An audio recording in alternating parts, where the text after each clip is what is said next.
Welcome back, everybody, to What Really Matters. I'm Tablet Deputy Editor Jeremy Stern with you in Los Angeles. I'm here, as always, with Walter Russell Mead of Tablet, the Wall Street Journal, Hudson Institute, and the Hamilton Center at the University of Florida. Let's start with this week's news. First story of the week. Israeli Prime Minister Benjamin Netanyahu said Thursday that the killing of Hamas leader Yahya Sinwar marks, quote, the beginning of the day after Hamas, but warned that his death would not mark the end of the war in the Gaza Strip unless Hamas surrenders and frees all the hostages. Sinwar, the architect of the October 7th Hamas invasion and slaughter in southern Israel, was shot dead Wednesday along with two other terrorists in a firefight in Rafah in southern Gaza. In a video statement following formal confirmation by the IDF of Sinwar's killing, Netanyahu said the Hamas leader's demise was an opportunity for Gazans to, quote, finally break free from Hamas tyranny. Walter, news or faux news? News. He, after October 7, wasn't much doubt that unless he surrendered, Israel would find a way to kill him, and they did. And it will be on top of all of the deaths of all the leaders, both of Hamas and Hezbollah. It's a striking example of Israel's power. It's also, in a sense, a striking confirmation of the impasse that exists in the Middle East, where, if you think about it, the history of the modern Middle East is one Israeli military victory after another, with a couple of exceptions, but in every case, the Palestinian response is, we don't surrender, we continue to fight. So it's, at most, we offer some kind of a truce. So Israel keeps winning wars, but peace is never on the table. For the Palestinians, long term, I think this has been a disaster. Had they accepted the Peel Commission report in the 30s, they would have a better situation. Had they accepted the UN partition plan of 1947, the Palestinian state today would be a large and prosperous one. Had they in 1967 accepted sort of the Israeli responses, had they accepted the Camp David and so on, and Palestinians will say, well, those were unfair, and they recognized the sort of Zionist conquest of land that isn't legitimately theirs, and one can make those arguments, but it doesn't change facts on the ground. And so 100 years of resistance to Zionism have left Palestinians in a steadily worsening state. And what is, as long as the Palestinian movement remains sort of committed to a resistance ideology, it's likely to continue in this sort of losing path of defiance, but amid continuing defeat, and defiance amid continuing erosion of the basis for any kind of Palestinian state.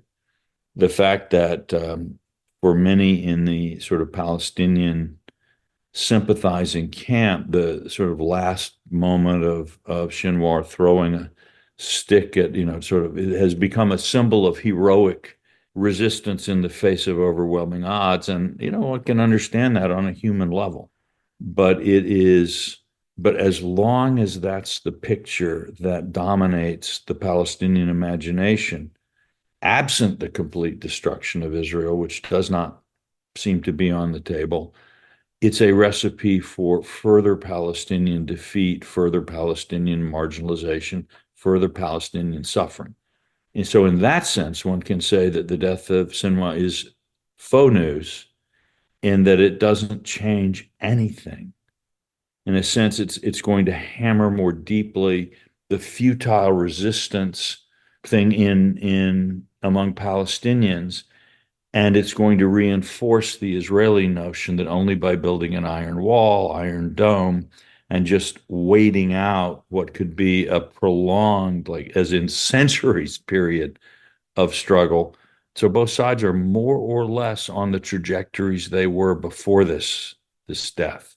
In the more near term, with only a few weeks to go before the election in America, at this point, do you expect Israel to take its foot off the pedal, or to press its advantages and maybe exploit the situation, really actually try to destroy Hamas once and for all, and maybe even hit Iran more directly?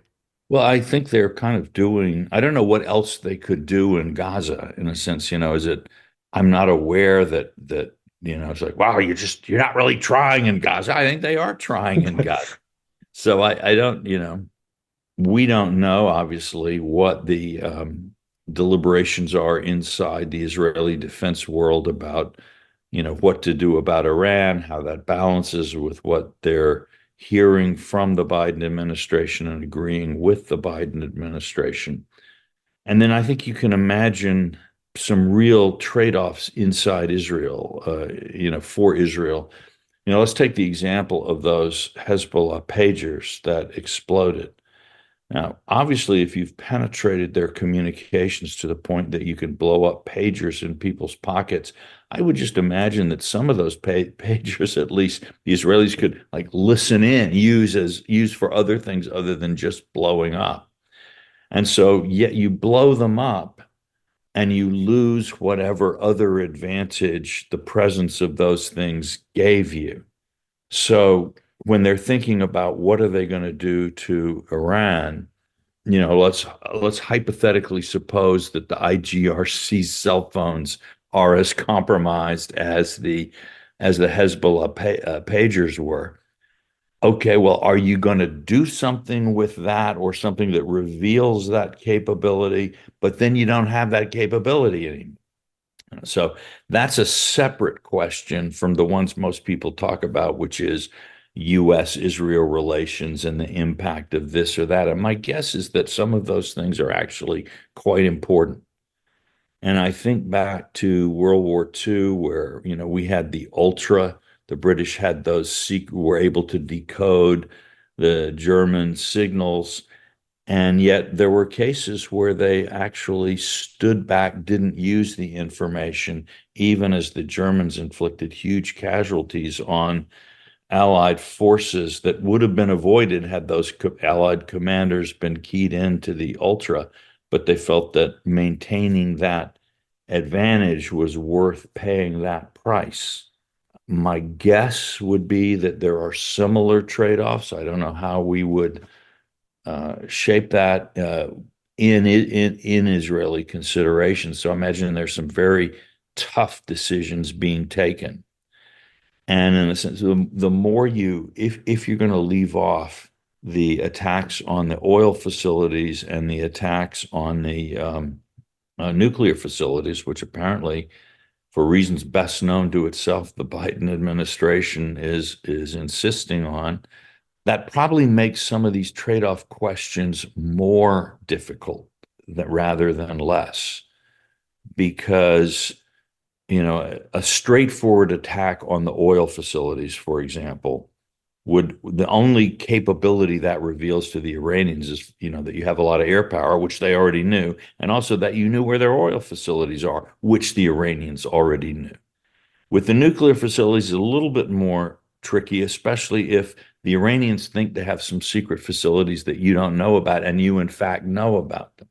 There it gets a little bit trickier, but the clear advantage of destroying the nuclear facilities would give you something very concrete to put in the win column against the loss of revealing certain types of information that you have. And you're also still not telling them how you have that information. So if you restrict it to military targets that aren't nuclear linked, IGRC headquarters and so on, I think the trade-off between the capabilities that you reveal and the damage that you inflict could actually become a more difficult thing to calculate and a more difficult decision to make. Now, this is all said without any, this is all purely speculative. But I wouldn't be surprised if something like this is going on inside Israel. What the timing will be, it is also possible that the Israelis think that if they wait until after the election, Biden administration opposition to attacks on the oil facilities might be less. Because after all, what they really apparently don't want to see is oil prices, gas prices going up right as the election is coming. So it may be that waiting a couple of weeks gives the Israelis a freer hand, but we're just speculating here. All right, our second story. Big technology companies, which previously invested a lot in wind and solar energy, are now gravitating toward nuclear energy because they want power that is available around the clock while producing no greenhouse gas emissions. Microsoft, Google, and Amazon have recently struck deals with operators and developers of nuclear power plants to fuel the boom in data centers, which provide computing services to businesses large and small. The demand has accelerated because of the big investments tech companies have made in artificial intelligence, which requires far more power than more conventional technology like social media, video streaming, and web searches. Microsoft has agreed to pay an energy company to revive the shuttered 3 Mile Island nuclear power plant in Pennsylvania. And this week, Amazon and Google said they were focusing on a new generation of small modular nuclear reactors. Walter, is this news or faux news? Time will tell, Jeremy, because signing an agreement to use use nuclear plants, that's easy. But I just wonder how long would it be before 3 Mile Island would actually reopen? Something tells me, I don't know, instinct, something, that there's going to be a lot of local residential opposition to reopening 3 Mile Island, and that some of the folks who feel that way are going to go to the courts. And that once they get to court, they're going to find all kinds of ways to slow this thing down. Not only that, I could well see in Congress people, just remember how Harry Reid was able to prevent people for years and years and years from using a perfectly safe and effective storage place for nuclear waste in his home state of Nevada. So I'll say this is news when power is actually flowing from a nuclear plant to a data center. So at that level, the most obvious level, this is faux news. This is just PR announcements. More, you look down a little bit, and there are a couple of items of real news, a couple of real developments there. One is that this interest in the smaller modular plants. This is a very promising technology that a lot of people have gotten excited about, but it hasn't so far found, I guess, what they would call in the software world, its killer app. What is it that these things can do so much better than anything else that you're going to go ahead and start building them? And data centers actually seem like a pretty good idea. Again, the small nuclear power plants are not new. We have a bunch of nuclear submarines that for like 50 years have been zipping around under the ocean. And there has not in those 50 years been a big problem with the nuclear plants in the submarines. Not only that, you've had sailors walking around on those submarines quite close physically to those power plants. And shockingly, we're not having a sort of outbreak after outbreak of mysterious cancers or genetic mutations, all of the things that people might be worried about. So clearly this stuff can happen. And it strikes me, a little bit easier to put a nuclear power plant on the ground rather than in a moving submarine. So there's clearly a technology here. And I speak again as someone who's rather ignorant about technology and generating, but even to an idiot like me, there don't seem to be huge technical obstacles to being able to use nuclear power in some very interesting ways. So we're moving. The Greens are facing this thing. If you want to run the whole economy on electricity in order to reduce emissions, you have to have zero carbon methods of producing lots of electricity. And here I think we do come to another piece of actual news. People are starting to realize that everyone's projections about the world's use of electricity have been totally thrown out by rapid technological change. So all of those projections of how much electricity we're going to need in 2030, 2040, and how does that then feed into the picture between fossil fuels, renewables, all of that, that's all garbage because the world is changing as technology changes. And the projections, the beautiful projections and the charts and the graphs and the national economic plans and all of these things and the green subsidy programs targeted to this expected projected track of electricity demand turn out to be worthless, misleading. This, I think I can safely predict, is not the only example that we're going to see of projections that everybody accepts that turn out to be wrong. I don't think, for example, we've yet seen enough thinking about, gee, suppose China's economy is going to be growing significantly more slowly than previously planned. And suppose its population, the global population, is going to be declining more rapidly than thought, and the population growth will be ending more rapidly than thought. How does that feed into these calculations? So I think it highlights the weak empirical foundations on which a lot of the sort of planning around industrial subsidy programs, green energy transition programs is built. And that's something that I think is going to haunt us as we move forward. All right, final story of the week. Gallup released the results of its latest annual poll on Americans' trust in major institutions this week, and the results for the media were once again catastrophic. As Gallup explained, the poll marked the third consecutive year in which, quote, more U.S. adults have no trust at all in the media, 36%, than trust it a great deal or a fair amount, while the share that trusts the media a great deal or a fair amount now matches its historic low recorded in 2016.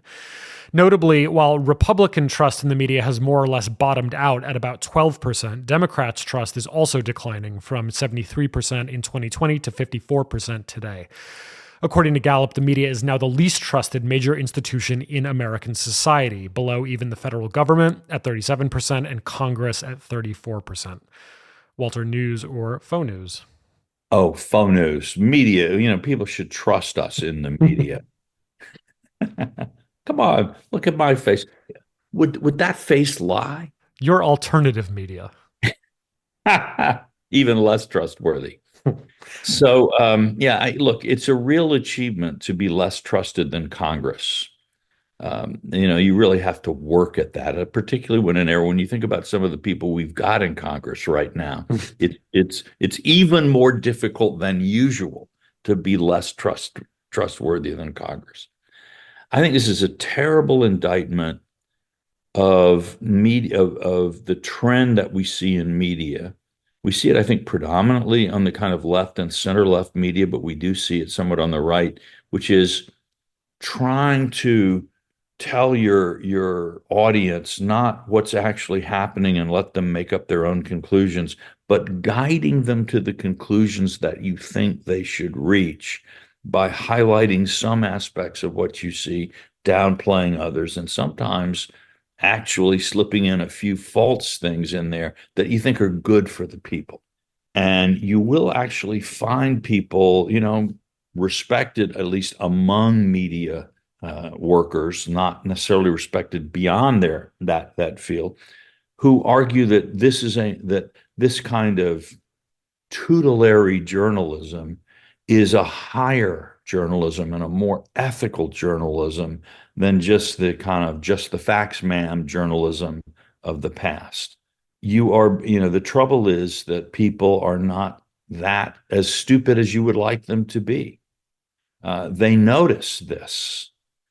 Again, they notice that the media spent the first half of this year pounding the story that Biden is in charge and he's a historic FDR level president and all of that stuff.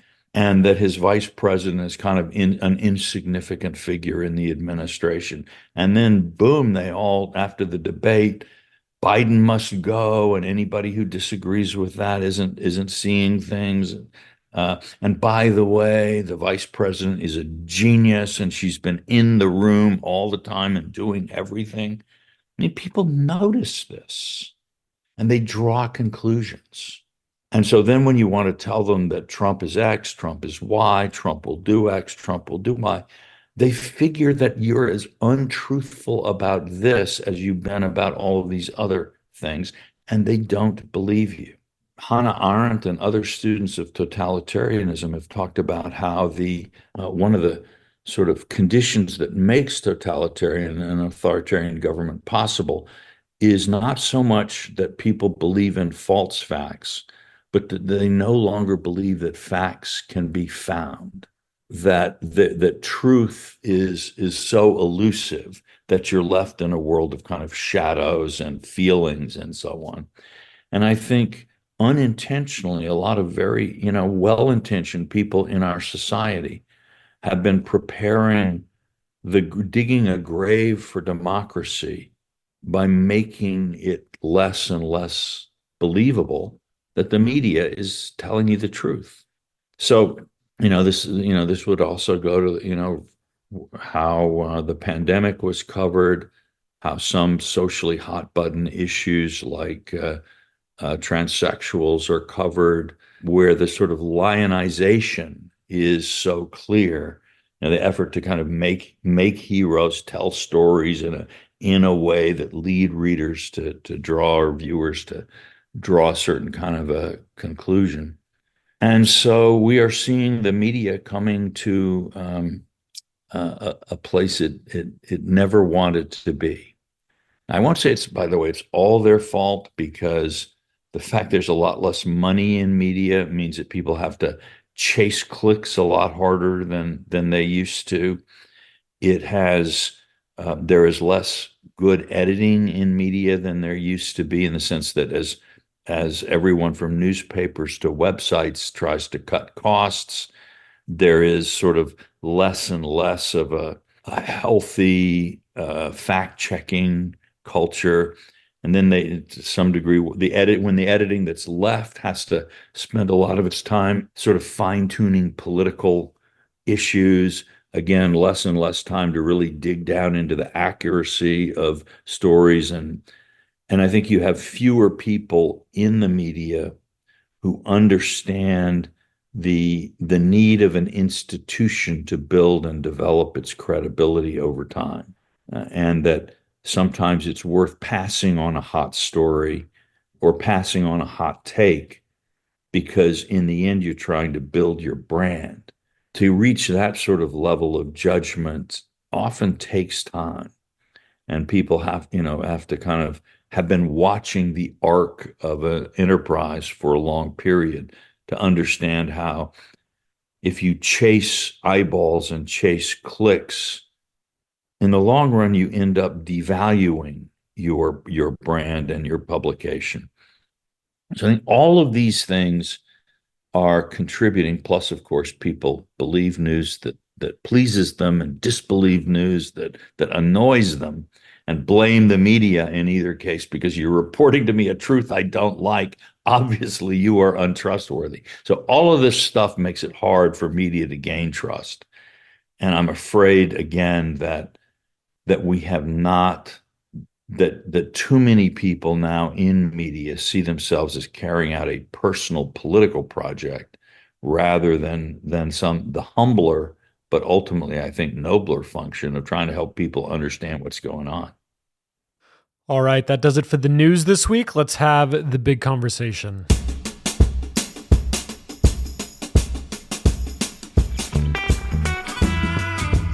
So, despite being, I think it's fair to say, at least the second most important great power in the world, China hasn't been in the news, the American news, quite as much lately, given everything going on in the Middle East and Ukraine. And it's been a while since we've discussed China on the podcast, Walter, so I'm glad you wrote about it this week. You said that the Chinese Communist Party is wrestling with its greatest challenges since the 1980s, and that economic choices China is making look set to promote greater repression at home and increased tension with neighbors and trading partners abroad.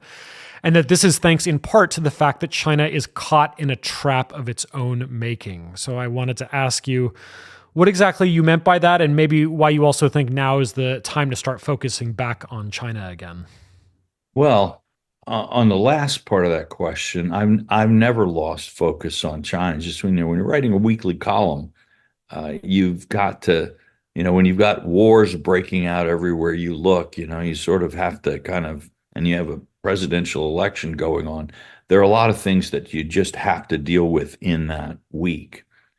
But I follow China news and think about China a lot because it remains the sort of a driving force in world affairs and is playing, I think, a larger role, certainly in the Ukraine war and to some degree even in the Middle East. So it remains, I think, the country that we need to think about the most. China is actually happy that Russia is making all the news and Iran makes all the news. China likes to see the Western system and American power stretched, challenged, discredited, rebuffed, whatever, when it doesn't have to do it. But if we look at, in the last week, China had sent out the most ambitious fleet in its history to do kind of proto blockades of Taiwan and begin to kind of both show the Taiwanese that they're gaining these capabilities and also to improve the effectiveness and increase their ability to declare and enforce a blockade around Taiwan. So we should, even as we think about Ukraine and talk about Ukraine and talk about war in Gaza, war in Lebanon, war in Iran, it's likely that the none of those conflicts are unlikely to drive the development of the 21st century, but China's activities are likely to drive the 21st century, and we need to pay attention. And why I felt this week was a good week to look at that was that we have had a string of very interesting economic news developments in China. And it seems that after a summer in which the Chinese have been, trying sort of weighing some alternatives, they seem to increasingly be coming down on, you always have a trade-off when your economy has some problems, which is, how much pain are you willing to suffer in order to address some structural issues in your economy versus how much are you just going to try to extend, make things grow, even if you're not addressing those problems. And I mean, in our country, you could say the growing federal deficit and debt is a kind of structural problem that we are not addressing and letting get steadily worse while we try to deal with other things. In China, the problems are even deeper, I think, than the ones that we've got, which is that for decades, they have encouraged people to invest in residential construction. That's the place the Chinese Communist Party has wanted households to put their savings, not just buying their own apartment, but buying more apartments for investment purposes. So real estate is something like 78% of the net worth of Chinese savers. That's a lot. And again, a lot of that is in second properties, many of which are empty. In fact, most of which are empty. And by the way, in China, you don't have to pay property tax normally. So this becomes a cheap way. It's like it's like an ETF with very low running costs if you don't have to pay property tax on it. And so they've way overbuilt housing. We're seeing estimates as high as 90 million empty housing units in China. And if you figure something like 3 people per apartment as a standard household, you could house the nation of Brazil in the empty apartments in China. And the population is dropping. So it seems increasingly likely that some of those 90 million apartments may never be inhabited, and that in any case, the people who now own them hugely overpaid for them because many of them they bought thinking, well, the price will always go up. So they bought them as speculative investments, sort of paying more than they're objectively worth because in 10 years they'll be worth 20 times what they are now. So I got to buy, buy, buy, buy, buy. Local governments have often encouraged this because one of the ways local governments in China fund their operations is to sell property to developers. And the local government takes that as income, which then covers their own expenses for operations and other things that they want to do. Well, now, so for the Chinese are not stupid. They've seen for at least 10 years, and I think more, that this was a big bubble. And that in fact, I think you could argue it is the biggest bubble since the dawn of time. It is there's huge overproduction of housing, huge inflation of the housing market. But so the Chinese government has got to think, okay, how do we, on the one hand, we really need to stop this bubble from growing and getting worse and liquidating it. On the other hand, what's going to happen if all of those households find that their savings are worth like a third of what they think they are? And what's going to happen when local governments can no longer engage in this wonderful game of selling property to raise revenue based on an ever inflating housing market? And not only that, what about all the companies that are invested in building housing? And what about all the bonds that they have issued and shares that they have sold that, again, people have bought into because they believe the Chinese government when it says investment in housing is a good thing? And for years, Chinese policy on housing has sort of gone from, they go through this cycle. They tighten up the housing market a bit. They say this is really, houses are to live in, they're not for investments, and this is overdone. And so we're going to raise the mortgage interest rate. We're going to raise down payments. We're going to do this. We're going to do that. And then what happens is that house prices start dropping and people start screaming. And time after time, when the pain reaches a certain level, the Communist Party gives up and actually starts reflating the housing bubble. This is, and this is what they seem to be doing again. And the housing bubble is not the only big bubble in China. They've way over invested in manufacturing. This manufacture for export, that's how their economy grew. That's the source of their economic miracle.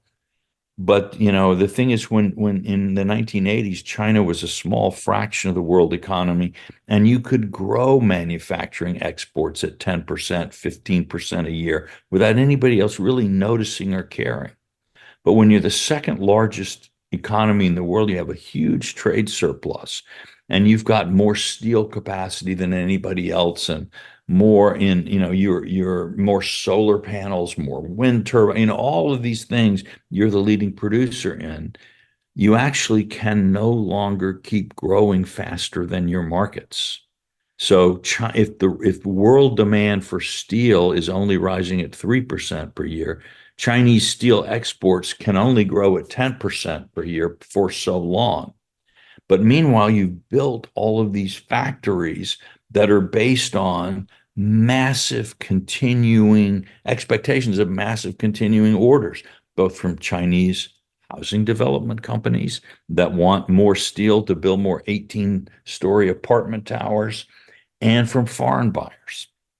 But if the foreign buyers start putting tariffs on you and restricting your ability to sell things, which they will do when you are dumping cheap steel in the world, and at the same time your housing bubble is imploding, then you're turns out a lot of the factories that you've invested will not make money, will not pay back their investors, may not be able to service their debts. And so you face a kind of a downward spiral. Now, again, what the Chinese seem to have decided to do is to try to pump up and stimulate their existing economy at the expense of going through some of the pain that would be involved in reshaping the economy.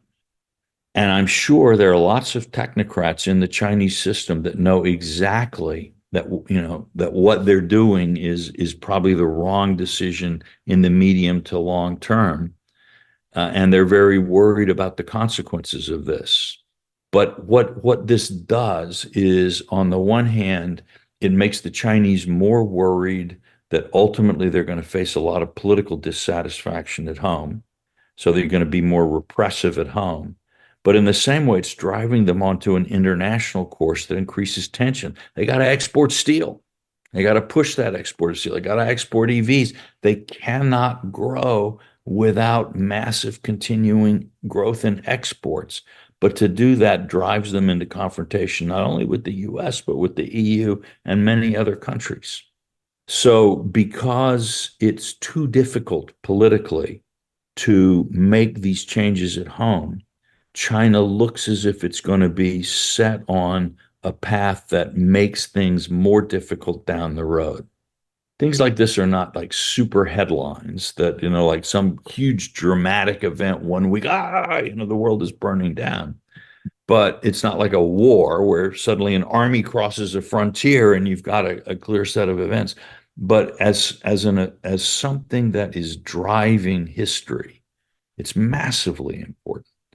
And I guess I should also just add, Jeremy, that it also discredits a sort of core tenet of the way Chinese communists will justify their system. They say, look, what they like to say is, look, in the modern world, you have to have a competent technocratic elite making and carrying out decisions because economies are complicated, societies are complicated, and you need people who really, who know what to do and then have the power to do it.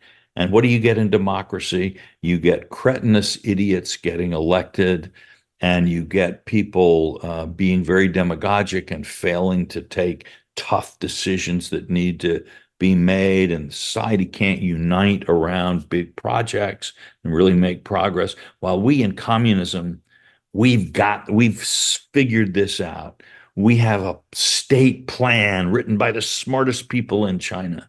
And we've got the ability because we have absolute control. We're the dictatorship of the proletariat, damn it. And so we can make the economy reform. We can make the peasants do what is in the best interest of the peasants, that the peasants can be too stupid to see for themselves. But the fact that they then can't face the political costs of making technocratically sound decisions in China's current state really undercuts that core case that legitimates their authority. And the fact that so many of China's problems today result not from the failure of Chinese communist policy, but their success. So one-child policy, we're really going to carry this through. We're going to drill it down. Oops, population collapse. Again, not because the policy failed, but because the Chinese Communist Party made a big whopping mistake and was unable to correct it in time. Same thing with the housing bubble.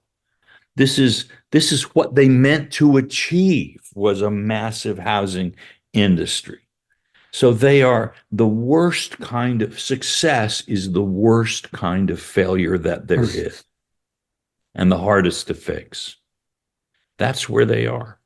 All right, that does it for the big conversation. Let's end on the tip of the week.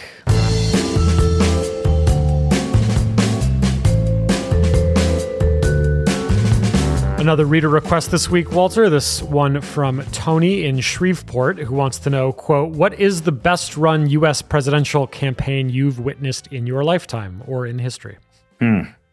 Well, of course, the ones that succeed tend to be the ones you think are the best run. I do remember it was in 1984 when Reagan carried 49 states against Walter Mondale. Remember seeing a bumper sticker in that campaign that stuck with me, which was put out by the Republicans, but it was "Choose Mondale, Carter did." And that's always struck me as a pretty interesting example of campaign slogans. I think Kennedy's 1960 campaign was pretty well done, the primaries as well as the general election. I think Clinton was a very, very good, Bill Clinton was a very, very good campaigner, and a good mix of sort of understanding of public opinion with just a great personal appeal, personal intuitive understanding of American politics. Obviously, Barack Obama's campaign in 2008, just brilliantly successful. And, that sort of hope campaign poster, which people, found long after the campaign, this was something that meant a lot to people. So we've had some really, really good campaigns. I think in 2016, Trump ran a very strong campaign against Hillary Clinton because she had placed a lot of the emphasis of her campaign on this idea that I'm a feminist and my election empowers women, while Trump, the less said about his record with women, the better. But the fact that when she had been first lady, she had sort of helped her husband, let's just say, evade full investigations about some of the things that he had done to women in the past, some alleged, some proved, that it showed there were, that there was kind of it revealed a hypocrisy at the core of her electoral positioning. I actually think she's a very effective person and could have been a very, very good president. I still sort of wish she had beaten Obama in the 2008 primaries. I think we would have all been a lot better off with 8 years of Hillary Clinton than 8 years of Barack Obama, I believe. But nevertheless, Trump was able to create some doubts about the integrity of her whole stand.